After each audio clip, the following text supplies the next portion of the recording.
Hey everybody, welcome back to Mind Keys. So I'm a little bit embarrassed to admit here that I'd shot this entire video yesterday evening and I was going through editing it last night, trying to put it all together to get it uploaded and all ready for you guys in the morning.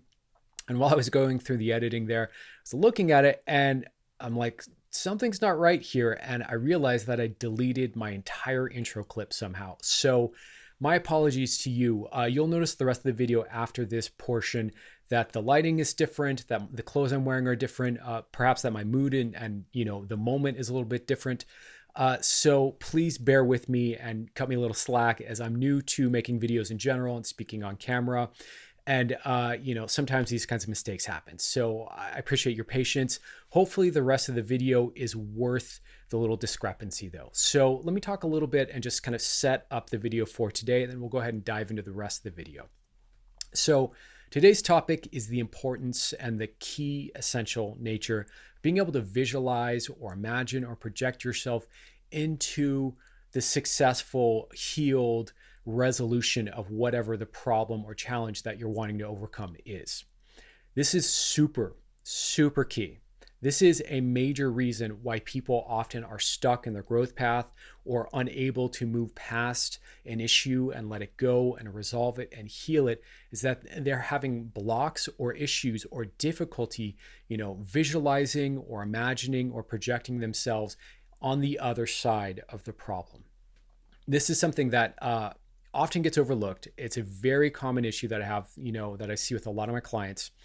And it's something that you really want to start to develop, start to create the neural paths for, what's it going to feel like to feel better? What's it going to feel like to feel healed? What's it going to feel like to have a life where you have the things that you've always wanted to have?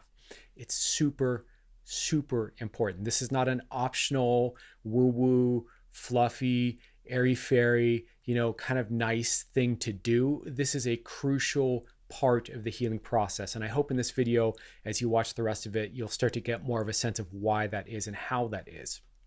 So anyways, without much further ado here, I want to just say, I hope you enjoy the video. And if you do like this sort of thing, please consider liking, subscribing, following, and commenting down below. Let me know if this hits home for you or not. All right, take care. All the best to you and enjoy the rest of the video. But real quick, I just want to say, first of all, a warm hello and welcome to you all, whether you are a returning subscriber or a brand new viewer, first time to the channel, first time seeing me. Just want to say hi, my name is Dave. I'm a coach, I'm a hypnotherapist, and here on Mind Keys, we talk a lot about things like self-actualization, spiritual awakening, personal growth, personal development, personal transformation, leveling up, and how those intersect with things like psychedelics and other various approaches and techniques to kind of truly healing, transforming, and awakening ourselves. So if that's your kind of thing, if you're interested in these topics of the psyche, the mind, the emotions, the spirit, personal healing, personal development, letting go of past issues and traumas, leveling up, that kind of a thing, you're in the right place. And I'm honored to have you aboard for the conversation. So thanks for being here. Thanks for watching. Let's go ahead and get into it. All right, like I was saying in the intro here, this is a crucial thing for you to understand. This is a point I want you to really consider, to really take a moment to really absorb and listen to what I have to say in this video and reflect on if this is perhaps where your sticking point is, where you're kind of hung up in your process of moving forward and achieving and experiencing what it is you want to experience in your life. Because I know for myself and for most of the clients that I help, this has often been or is the sticking point and what's stalling people from truly healing and truly transforming.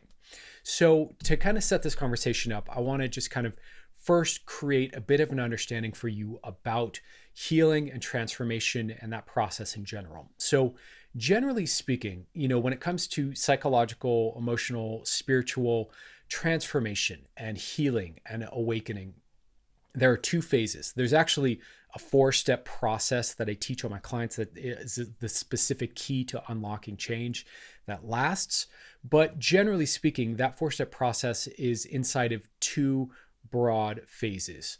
Phase 1 is the kind of destruction or the interruption or the elimination or the shaking up of the pattern of what you don't want to experience anymore.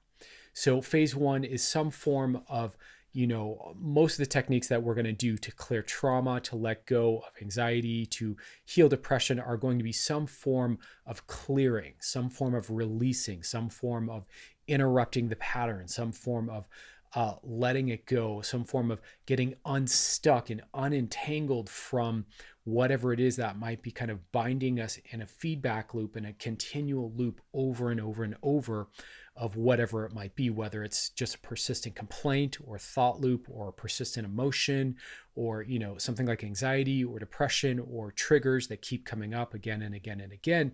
All of these really, the way that we deal with them first and initially is to clear them, to interrupt them. So you can think of that a lot of different ways, being that it's kind of Scorpio season and the theme of death and transformation is in the air with Halloween.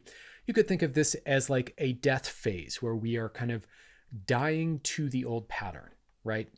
And then we pivot from that. So phase one is this interruption or death phase. And then phase two is this kind of creation or life or generation phase where we move from letting go of what we don't want and we pivot and we start to focus on what it is we do want, what it is we want to experience, how it is we want to feel, what life will be like when we're living that way and when we're feeling that way.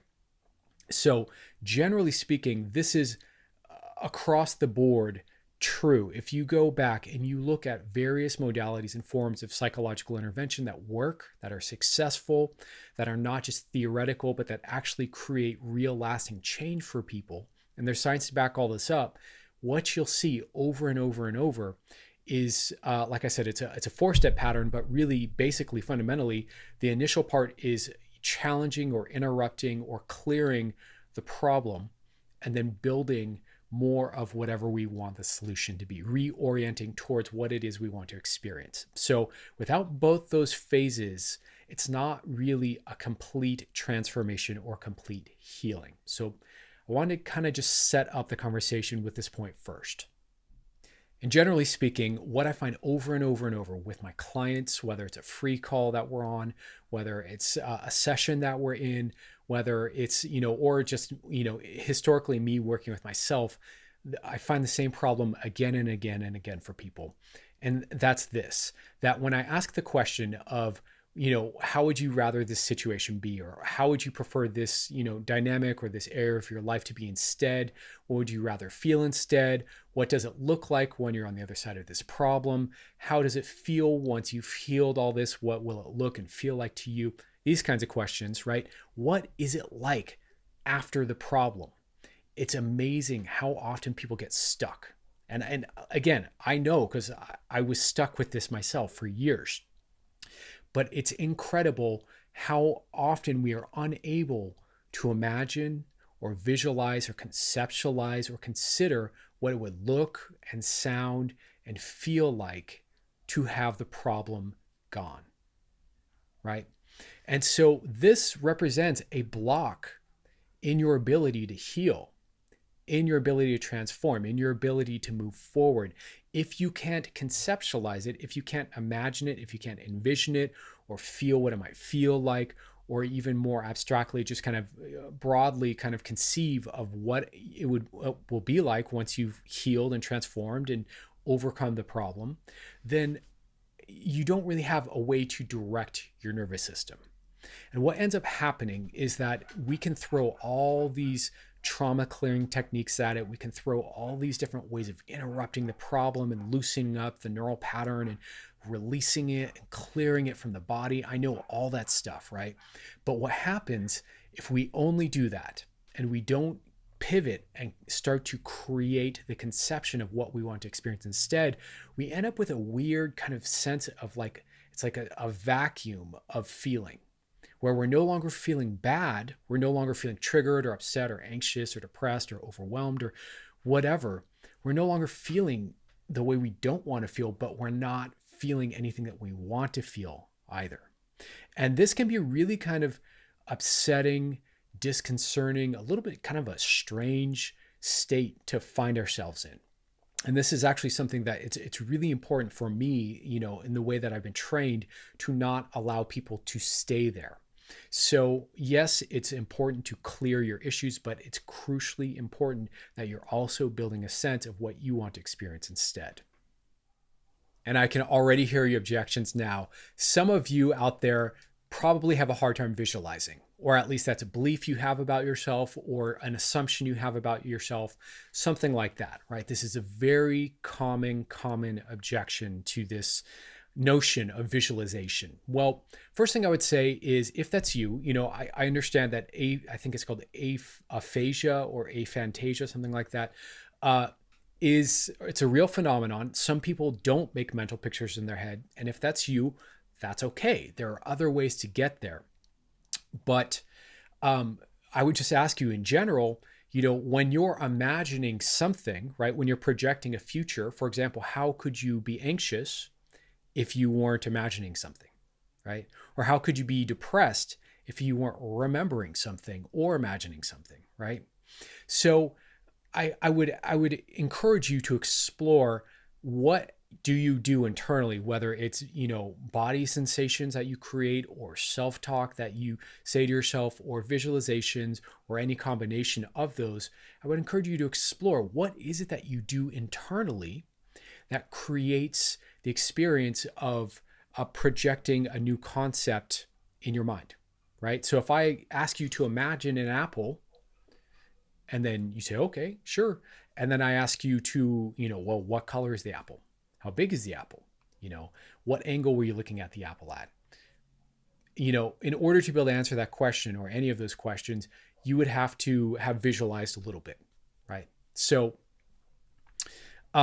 some people don't realize that they visualize when they actually visualize. That's the most common thing. But others of you may just have a very hard time visualizing, and you just don't. In which case I would ask you, okay, well, when you've achieved your outcome, when you've achieved your goal, whether it's, totally healing from an issue, or totally letting go of the past, or overcoming a phobia, or whatever it is, right?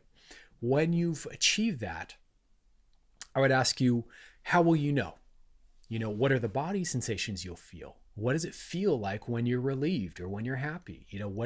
Where in your body would you feel that? Would you feel it at the top of the head, or your ankles and the bottom of your feet, or your shoulders relaxed and back and open? Or, would you feel that in your throat? Would you feel that in your gut? Like, different people do these sensations in different parts of their body. Everyone's kind of unique in this way. And so you could look at it that way, or you could think of it in terms of, what would you be saying to yourself? What would you, be kind of, internally saying as a thought loop, instead of the depression or instead of the anxiety? However you do it, there's some way that you create your internal experiences, because if you didn't, you wouldn't have the problem in the first place, right? So in order to really heal, to really transform, to really progress, you need to understand what that is, and then use that power, use that same capability in a positive direction towards what you want. Instead of dwelling on what you don't want, dwelling on what upsets you, what makes you afraid, what overwhelms you, what triggers you, using that same capacity towards what you do want instead is so crucially key. So so I just want to put that out there. And, for others of you, of course, you can visualize just fine. I ask you to close your eyes. I say, imagine a bucket full of water. You can do it. I say, imagine a giant blue salamander. You can do it, right? So it really just depends. Different people have different capabilities, but I want to just kind of speak to those of you who believe about yourself that you don't visualize and that you can't visualize, which some of you, it's a limiting belief. Some of you actually can't. Even if you can't, there are other ways to create that internal experience that is part of your imagination. So however you imagine, just use that power of imagination. I don't mean literally just visualization, although it's probably the most powerful way to get there. I just mean use your internal representational creative capacities. So, okay, let's go ahead and continue on. So I also want to just say really quick, I've run this test with myself over the course of maybe 10 years, right? I have over and over and over not visualized what I wanted and just been stuck in the problem consciousness, problem state, stressing, worrying, thought looping, feeling overwhelmed, feeling dire, feeling despondent. I've been there so many times over and over and over. And then I've also, done the same thing where I'm creating and I'm consciously visualizing a future experience that I want to experience. And this is probably a topic for another video where I really want to do a video for you guys exploring and comparing and contrasting self-hypnosis and the law of attraction, because I do think there's a connection there that I'd like to explore further. But for the purposes of this video, let's just say that every time that I've visualized an outcome and really been able to vividly call forth what that future experience will be like into my imagination or, into my embodied experience, over and over and over, it's got me closer and closer and closer and helped me achieve the goal. And over and over, every time that I simply didn't and just dealt with the problem and trying to get over the problem and just get over the problem, I never really progressed. Maybe I would get out of the problem for a little bit, but I never really moved forward towards actually having and achieving what I wanted to have and achieve. So just want to put that out there for you. If you're stuck on your path, if you're having a hard time healing, if you're having a hard time transforming, if you're having a hard time feeling stuck with something, this might be why. This is not, in my opinion, an optional piece. This is a mandatory, crucial piece of this whole process. Again, there's a 4-step process. And, the first half of that really is, this clearing process, but the other half of it really is some form of imagining and visualizing and connecting to what it is you want to experience instead. And as a coach, that's often where I really have to work with people, is coaxing them into feeling comfortable imagining what they want to feel instead, feeling comfortable, stepping into, you'd think it'd be the most easy thing to do, to invite people to step into feeling good, right? And invite people to step into what it's like when they no longer have the problem that they've been, struggling with. Invite people into what it would be like to, have achieved the thing and have the, the partner and have the house and have the money and, have whatever it is that the person is seeking, right? And yet, so often, this is really where the resistance lies, even more than clearing the issue. Most of us have no problem desiring to clear the issue, but we struggle to really feel comfortable visualizing what it is that we actually want to experience.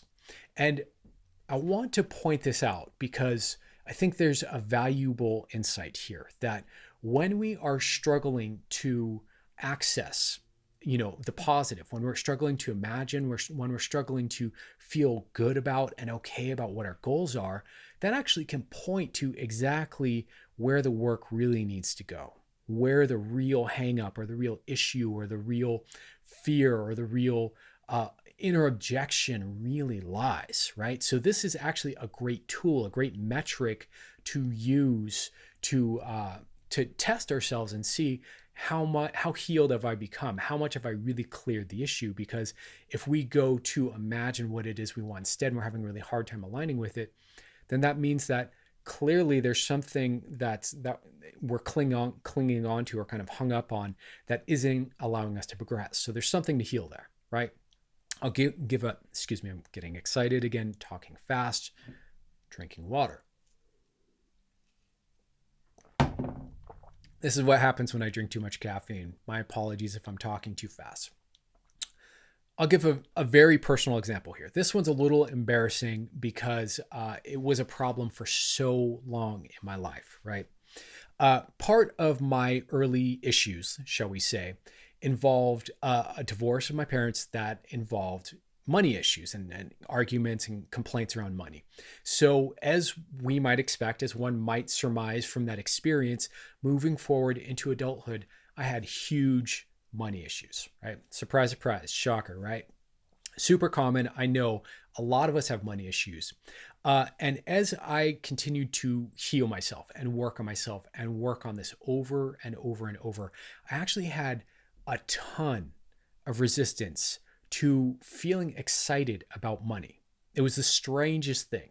I could do all this visualization and all this spiritual healing. I could, have these profound spiritual awakenings. I could do law of attraction on all kinds of other stuff. Yeah, and make it happen, manifest it, transform it, have it come into my life, right? Align myself with it. But one area where I absolutely struggled to visualize succeeding was money. And this is true even, really up till like maybe a year ago, like up until very recently. What I would experience instead would be some form of, I would go to imagine having more money because I knew that I needed to have a healthy, healed, positive relationship to money in order to create it, earn it, attract it, and have it be a part of my life. I mean, quite simply, if we feel negatively about something, there's not a real good chance that it's going to stick around in our lived experience. I mean, that's just seems pretty obvious, right? So I would really, know that I needed to visualize, that I needed to focus myself and feel good emotions around money. Yet I just didn't, no matter what I tried to do, over and over and over. All kinds of other areas of my life, huge healings, breakthroughs, transformations. I'd use NLP or self-hypnosis and I'd get great clearings. With money, just stuck, right? And it would be the craziest thing. I would go to visualize having a bank account full of money, right? I'd go to visualize having enough money to cover all my bills with ease and, go travel or do all the things I wanted to do with money. And my mind would draw a blank and I would feel emotional resistance. I would feel like rejection to the idea or I would just feel like a complete lack of desire for money. Like I would know that I wanted money, objectively, rationally, consciously. I would know that I wanted money to do all the things I wanted to do in life and just to thrive and be okay, right? But more deeply inside of my being, I had no desire for it, even though I knew better, right? So maybe you can relate to this a little bit. So for the longest time, I couldn't visualize, I couldn't imagine having money. I couldn't imagine how good it would feel. I couldn't imagine what it would be like to not have money worries or money stresses or money issues haunting me and vexing me, right? And so that kept me really locked in a certain level of income. That kept me really locked in a certain level of suffering around money stresses, money fears, money worries, right? And really what that was a great metric, a great pointer towards just the truth that I still had more healing to do around money issues, quite simply. And so I continued to work at it. And as I found more of these trauma release tools that I found over the last couple of years, I really finally was able to change it. I really finally was able to get in there and transform the stuck emotions and the judgments and the fears and the, resistance and the avoidance and all of that. And now when I think about money, it's easy to imagine. And it's something I like to think about. It's something I find exciting, something I find beautiful, oddly enough. It's something that I feel comfortable with thinking about and exploring and, doing and creating and engaging in pursuits around. So it is possible to heal. It is possible to change. And once I was able to start visualizing it and imagining it and feeling positive around it and not having any avoidance or charge or weirdness, sure enough, it became so much easier to start creating more money in my life. So this is key. This is crucial. The reason I tell you that story isn't to say, oh, yay, I'm so awesome. Look at me. I overcame my money issues. Even though, to be honest, I am really proud because that was something I held. I'm in my mid 40s from the time I was a little boy till my early 40s, right? So that's a long time to hold on to an issue. So I'm really grateful that that's no longer the case. But the reason I'm bringing this up is to say that this is a great way of, evaluating whether or not we're hung up on something. If we can't imagine, right? If I say, what will it be like for you when you're no longer anxious or when you don't have social anxiety and you can't imagine what the answer to that is, and you draw a blank and you're like, God, I don't know. And there's almost a resistance to the notion, like you're a little uncomfortable at that thought, then that points to where the work needs to go. And if you are clear on something and you're open to it, I just also want to say, again, don't let yourself be sucked in that kind of middle zone vacuum of having cleared the issues, but not having created what you want to experience instead. Because the nervous system at a very deep level, the unconscious mind at a very deep level, needs direction in order to create and make things happen. Right? When we directionalize our attention, when we give ourselves a sense of focus and a sense of what's next, and connect that to a sense of reward and interest, things start to move. Things start to improve. Things start to, motivation falls in line, and we start to take action, and it becomes so much easier to, move in the direction of what we want to experience. But if we're not directionalizing our attention, if we're just sitting there in this kind of void of not suffering, but not really motivated either, we'll just kind of fall into this weird kind of haze where we just feel stuck and bored and blasé. So don't let that happen to yourself. Do take time to imagine, even if it's hard, even if it's difficult at first, because your brain's not used to thinking about this topic in a positive way, right? Like if you're wanting to imagine, overcoming some relationship issues that you have, right? It may be really hard to imagine being in a relationship and having everything be beautiful and feel right to you. But I would encourage you to do that, because it starts to build that neural path in the brain of associating this new topic with these new feelings, right? With this set of emotions and ways of being that feel better, right? So just want to put that out there for you guys as food for thought. Please visualize, take the time. I literally every day, I set a timer for 5 minutes, and I will just visualize what it is I want to experience, even for 5 minutes every day. And it makes all the difference in the world. Not only that, quite honestly, it should make you feel really good. If you're doing it right, you should be excited. You should be lit up. You should be engaged. And, I'll do more videos about that, how to actually do visualization, how to use this as a form of self-hypnosis, really, where you can start to transform through, thinking about what you want to experience. There's a way to do this that's very powerful that I want to talk more about here. But for now, I'm going to wrap up the video because I know I've kind of riffed and ranted a little longer than I meant to. But yeah, just in summary, take the time, put aside some time, as often as you can, to visualize what it'll be like on the other side of the problem once you've healed and you've transformed and you're having the positive outcome and the experience you want to have. I promise you, this is a crucial piece to actually getting there and healing and transforming. It'll make all the difference in the world to you. So yeah, that's it. Much love to you all. Have a beautiful weekend. Thanks for watching. Take care. Big love to you, and I'll see you soon.